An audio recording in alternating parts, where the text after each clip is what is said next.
अपनों की तलाश में अब भी ट्रैक के पास सैकड़ों लोग मौजूद हैं।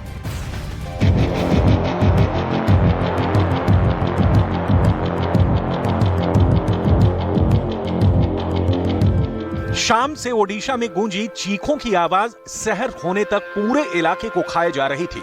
सिसकियां सन्नाटे को चीर रही थी और हर घंटे लाशों का एक अंबार ओडिशा के अस्पतालों में तैयार होता जा रहा था। जिस सफर के पूरे होने का इंतजार सवारियों को था, वो सफर अब कभी पूरा होने से रहा। इस हादसे के बारे में जिस किसी ने सुना उसकी रूह कांप गई। तस्वीरें जिसने देखी उसका दिल दहल गया। जो सीट वगैरह जो है तो ऊपर का नीचे आ गया, नीचे का ऊपर आ गया, कौन सा बात कौन सा है वो पता नहीं है। इधर एक आधार कार्ड भी पड़ा हुआ है। एक आधार कार्ड देखिए, इसका नाम है रहमान लश्कर। ये बंगाल का साउथ 24 परगना का रहने वाला है। इसका आधार कार्ड ये S1 कंपार्टमेंट में 55 बात नंबर 55 में ये रहे। और अब बात थोड़ा देखिए, बात का कैसा हालत हो गया। अब इधर जो विंडो ग्लास है वो तोड़ फोड़ के बाहर चला गया। और इधर देखिए ये जो हादसा हुआ है वो 7 से 7:30 के बीच हुआ है शाम को। ऊपर की बर्थ कोच से चिपक गई, नीचे की बर्थ जमीन में मिल गई। बीच की बर्थ का क्या हाल है वो आप खुद देख लीजिए। डिब्बे से डिब्बा मिल गया। एक सीट ने दूसरी सीट के बीच की दूरी को काट दिया। आने जाने का भी कोई रास्ता था ऐसा दिखाई नहीं पड़ रहा।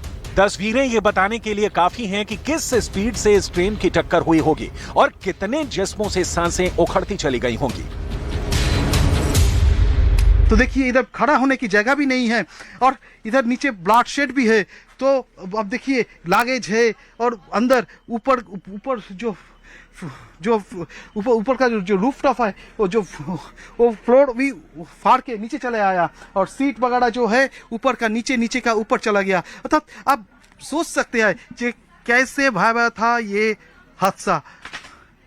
इस S1 कंपार्टमेंट को देखकर ही मालूम पड़ता है जो करमंडल एक्सप्रेस जो कल 7 से 7:30 के बीच जिसका हादसा हुआ है, रेल एक्सीडेंट हुआ है, उसका वो कितना भयावह था, उसका तीव्रता कितना था। हादसे के चंद मिनटों में ही राहत और बचाव कार्य शुरू कर दिया गया।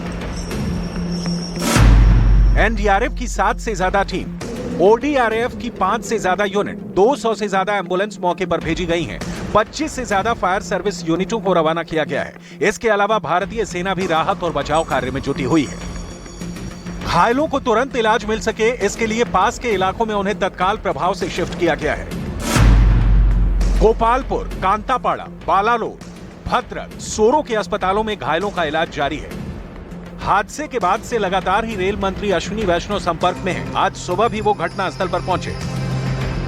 NDRF की 9 टीमें हमने तैनात की हैं। पहली टीम हमारी हादसा होने के 1.25 घंटे के अंदर वहां पहुंच गई थी।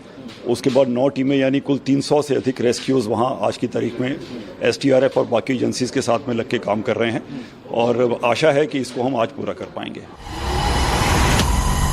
प्रधानमंत्री नरेंद्र मोदी ने इस हादसे पर दुख जताया है। साथ ही उन्होंने रेल मंत्री अश्विनी वैष्णव से बात की और स्थिति का जायजा लिया। रेलवे की तरफ से जारी जानकारी के मुताबिक हादसे की एकमात्र वजह डीरेलमेंट है। वहां पर 2 मेन लाइन और 2 लूप लाइन थी।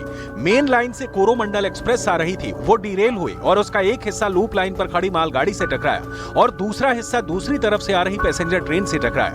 पीछे का हिस्सा पैसेंजर ट्रेन से टकराया है और आगे का हिस्सा कोरोमंडल एक्सप्रेस का डीरेल होने के बाद मालगाड़ी से टकराया। रेल मंत्रालय ने ओडिशा ट्रेन हादसे की जांच के आदेश दिए हैं। आयुक्त रेलवे सुरक्षा दक्षिण पूर्व सर्कल दुर्घटना की जांच करेंगे। और बालासोर हादसे पर केंद्रीय मंत्री अनुराग ठाकुर ने क्या कुछ कहा है, ये सुनते हैं।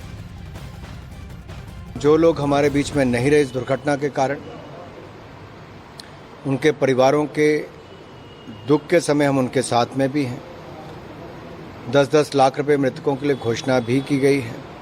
जो सीरियसली इंजर्ड है उनके लिए 2 लाख रुपये और जो माइनर इंजरी से 50,000 रुपये उसके लिए घोषणा भी की। मैं सिर्फ इतना कहूँगा कि राजनीतिक दलों को ना इस पर कोई राजनीति करनी चाहिए।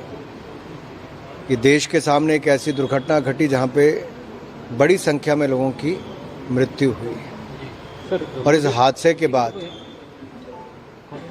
सरकार को जो कदम उठाने थे उठाए हैं और आगे भी जो उठाने के वो भी उठाएंगे।